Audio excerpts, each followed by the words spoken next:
எப்போவுமே நம்ம லைஃப்ல நெகட்டிவ் திங்ஸையே யோசிச்சுருந்தோம்னு வச்சுக்கோங்க, நம்மளே நெகட்டிவா மாறிடும். ஆச்சாரியன் எடுக்கிற தூரஸ்தனான புத்திரன் பக்கலிலே பித்ரு ஹிருதயம் கிடக்குமா போலே. ஞாபகம் வச்சுக்கோது. வைகுண்டத்துல பெருமாள் இருக்காராம்.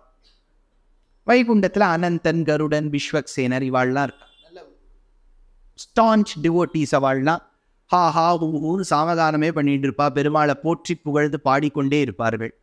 அப்போ பெருமாளுக்கு தோணணும் இல்லையா, ஆஹா Anantha, very good Anant, very good Karu, very good Vishwaksen, இந்த மாதிரி தான் சொல்லணும். அவருக்கு அதெல்லாம் தோணவே தோணாதான். இவா பாட்டுக்கு ஒன்று பண்ணிட்டு இருப்பா.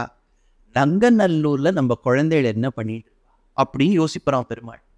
தூரஸ்தனான புத்திரன் பக்கலிலே பித்ரு ஹிருதயம் கிடக்குமா போலே. அம்மாக்கு 2 குழந்தை. ஒரு குழந்தை நங்கநல்லூர்ல இருக்கு, இன்னொன்னு ஸ்காட்லாண்ட்ல இருக்கு. தீபாவளி அன்னைக்கு இந்த குழந்தை ட்ரெஸ் போட்டுண்டுதான் கூட பார்க்க மாட்டான், அந்த குழந்தை போட்டுருக்குமா. தூரஸ்தனான புத்திரன் பக்கலிலே பித்ரு ஹிருதயம் கிடக்குமா. அந்த குழந்தை என்ன பண்ணிட்டு இருக்கும். பெருமானும் நம்ம அப்படியே தான் நினைச்சிட்டு இருக்காரு. வைகுண்டத்துல ஒரு நாளாவது இது நம்ம ஊர்கிட்ட வராதா, வைகுண்டத்தை நோக்கி வராதா, திரும்பி திரும்பி புனரப்பி ஜனனம் புனரப்பி மரணம்னு அங்கேயே நங்கநல்லூர்லேருந்து ராஜகிழ்பாகம், ராஜகிழ்பாகத்துலேருந்து கொட்டிவாக்கம் மைண்டிருக்கு. இது எவ்வளோ ஜன்மம் எடுக்க போகிறதோ, ஒரு நாளாவது வைகுண்டம் ஒரு நாளும் வந்திடாதோ, அந்த நாளும் வந்திடாதோன்னு அவர் பாவம் அங்கே காத்துன்னு இருக்கார். நமக்கு என்னன்னா வரணும், ஆனால் மிருத்யுங்கிறது கூட நிம்மதியாக வரணும். பாருங்க, லேண்ட்ஸ்லைடில் போகிறது, க்ளவுட் பர்ஸ்டில் போகிறது, இப்படி இல்லாமல் போவா இல்லையா. அதெல்லாம் பார்த்தாலே பயமாகவும் இருக்குது, கஷ்டமாகவும் இருக்குது. இப்போ ஏதாவது ஒரு திவ்ய தேசம் போனோம்னாலே பயமாக இருக்குது. மலை மேலே இருக்கா, அது கீழே நதி ஓடுறதா, ஏன்னா இப்போ மலையே இந்த வயநாடுலாம் பார்த்தா மலையே காணும். அது நதி என்னவோ வீடெல்லாம் இங்கே இருந்ததுங்கிற, வீடு இருந்த அடையாளமே இல்லை. அதனால் இப்போ எங்கேயாவது ஒரு திவ்ய தேசம் போகணும்னா, அதான் ஒருத்தர் கேட்டார், நீங்கள் பத்ரிநாத் கூட்டுன்னு போவேடா. கூட்டுன்னு போவேன், அது பத்ரிநாத் தான் தெரியாது. அது எங்கே அங்கேருந்து என்ன 13,000-14,000 அடி, அங்கேருந்து வைகுண்டம் பாதி வழி. அங்கேன்னு போனேன்னா அங்கேயே நித்தி சூரியர்கள்லாம் தெரியவா, அங்கே பொற்குடமெல்லாம் வச்சு தாங்கிட்டு இருப்பா. இல்லைண்ணா வேடிக்கைக்கு சொல்ல, வாஸ்தவமாகவே சொல்லணும். ஒரு திவ்ய தேசம் இப்போல்லாம் நம்ம கிளைமேட் சேஞ்ச் வந்துருத்தோ, நதிகள்லாம் திடீர்னு க்ளவுட் பஸ்ட் ஆகிடுறது, மலை சரிஞ்சு கீழே விழுந்துருது, மலையே விழுந்துருது, மலையில விழலை மலையே விழுந்துருது. எங்கே இதெல்லாம் பார்க்கறது. அதனால் நம்ம சொல்லுவோம், எதுக்கு ரோடு கட்டி, நம்ம ரோடு கட்டலைன்னா உடனே மோடி ரோடு போடலேம்போம். போட்டாலும் கஷ்டம், போடலைன்னாலும் கஷ்டம். லக்ஷ்மணன் கூடவே இருந்து கைங்கரியம் பண்ண, ராமரை விட்டு பிரிய மாட்டார். பரதன் அப்படி இல்லை, தள்ளி இருப்பார், ஆனால் ராமரையே நினைச்சிருந்தார். ரெண்டுமே பக்தி தான்.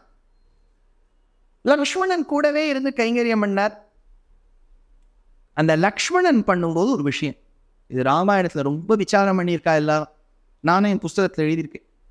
எல்லாரும் என்ன ஒரு கேள்வி கேட்பா, சார் உர்மிளாவை பற்றி ஒருத்தருமே பேச மாட்டேங்கிறானே சார், சீதா சீதா சீதான்னு அடிச்சுக்கிறேளே ஒழிய பாவம் அந்த உர்மிளா எவ்வளவு லக்ஷ்மணனுக்காக தியாகம் பண்ணியிருக்கார்.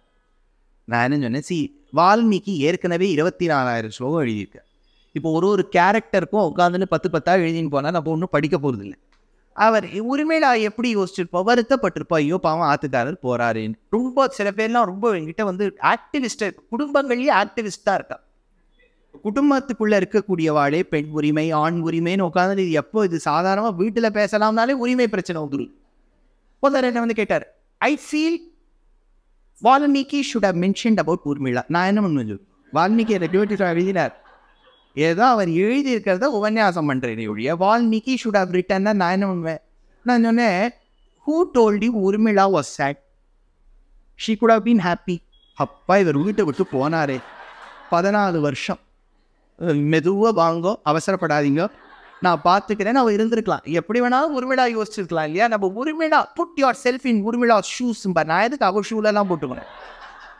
இப்போ விஷயம் என்னென்னா, நான் சொல்கிற விஷயத்தை பாருங்க, ஏதோ நாங்கள் ஆராய்ச்சி பண்ணி ராமாயணத்தை இது இருக்குன்னு சொல்லுவோமே ஒழிய ரொம்ப டீப்பாக உர்மிளா மனசுள்ளலாம் நம்ம போய் பார்க்க முடியாது.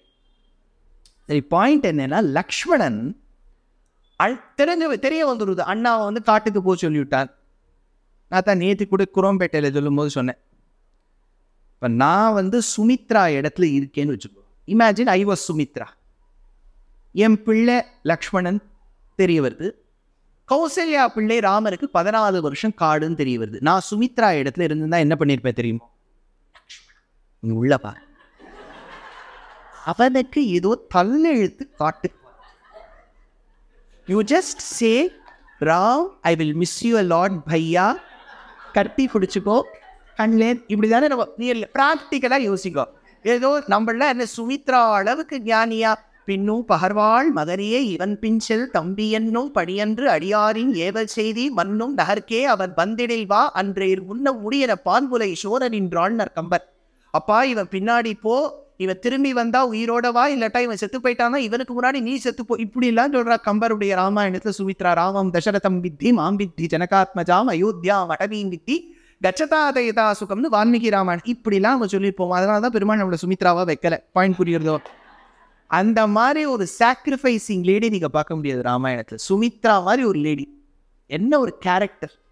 ஒரு பிள்ளைய பரதனுக்கு கைங்கரியத்துக்கு விட்டா, இன்னொரு பிள்ளைய ராவனுக்கு கைங்கரியத்துக்கு விட்டா. இந்த மாதிரி ஒரு அம்மா இருக்கணும்.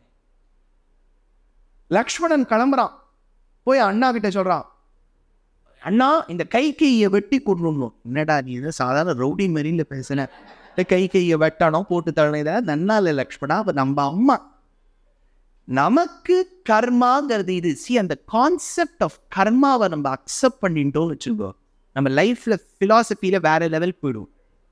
அது புரியாதனாலதான் எல்லாரும் ஒரு லெவல் ஆஃப் இக்னரன்ஸ்லயே இருக்கும். சர்வலோகேஸ்வரன் நாராயணன் ராமனாக பிறந்த பொழுது பத்னிய தொலைஞ்சுட்டு அழுதுண்டு தவிக்கிறார். ஜெகன்மாதா மகாலட்சுமி சீதையாக பிறந்து வளர்ந்து எவனோ ஒருத்தன் கடத்திண்டு போய் ஒரு ஐலண்டில் வச்சிருக்கான். என்ன லைஃப்! எவ்வளோ வருஷம் கழிச்சு அவளுக்கு குழந்தை, எவ்வளோ ப்ராப்ளம்! நீங்க அந்த ஆங்கிள் யோசிச்சு பாருங்களேன். நமக்கு ராமாயணம் கேட்டு கேட்டு மறத்து போனதுனால நம்ம அந்த ஆங்கிள்லயே யோசிக்க மாட்டோம். பெருமாளே ஒரு மனிதனாக பிறந்தால் எவ்வளவு கஷ்டப்பட, எவ்வளோ கஷ்டம்! அதெல்லாம் பார்த்துட்டு நம்ம நினைக்கணும், நம்மளாம் யார்? நமக்கு பெருமாளுக்கே அந்த கஷ்டம் வரும்போது நமக்கு வரக்கூடாதா? சிங்கிள் மதரா சீதை லவகுஷால பெத்தெடு, சிங்கிள் மதர். அவன் ராமர் கூடவா இருந்தார்? என்ன ஏதாவது இந்த ஹாஸ்பிட்டல் போ, லேபர் ஃபீஸ் ஏதாவது கொடுக்குற? ஒண்ணுமே இல்லையே. ஒரு ஆசிரமத்துல அந்த குழந்தை பிறக்கார். எப்படி நீங்க அந்த ஆங்கிள் யோசிச்சு பாருங்க, எப்படி இருந்திருக்கார், எவ்வளவு செல்ஃப்லெஸ் சர்வீஸ். ஹனுமானை யோசிச்சு பாருங்களேன், அவருக்கு என்ன ராமர் உறவா? சீதை என்ன அத்தை பிள்ளையா அவன் பொண்ணா? யாரு? ஒண்ணு சம்பந்தமே இல்லை. ராமர் மேல ஒரு காதல் அவருக்காக பாவம் இங்கேருந்து லங்கைக்கு போய் வால்ல நெருப்ப வாங்கிட்டு, ஜாகிரதையா கனையாழியை கொடுத்து சூடாமணியை வாங்கிட்டு, இவ்வளவு செல்ஃப்லெஸ் சர்வீஸ். பல பேர் நம்ம லைஃப்ல சந்திப்போம், வாலண்டியரிங் பண்ணுவா. என்ன செல்ஃப்லெஸ்ஸா பண்ணுவா தெரியும்? ராமாயணம் தான் பிரத்யக்ஷம். இப்ப லக்ஷ்மணன் போய் சொன்னார், அண்ணா நீ காட்டுக்கு போறியாமே, மதனி நீ காட்டுக்கு போறேடாமே, உங்க ரெண்டு பேருக்கும் நான் கைங்கரியம் பண்றேன் அண்ணாமணி. சப்ராதுஷ்சரணௌகாடம் நிபீட்ய ரகுநந்தனஹ சீதா உவாச திஷயாம் ராகவம் ச மகாப்ரதம்.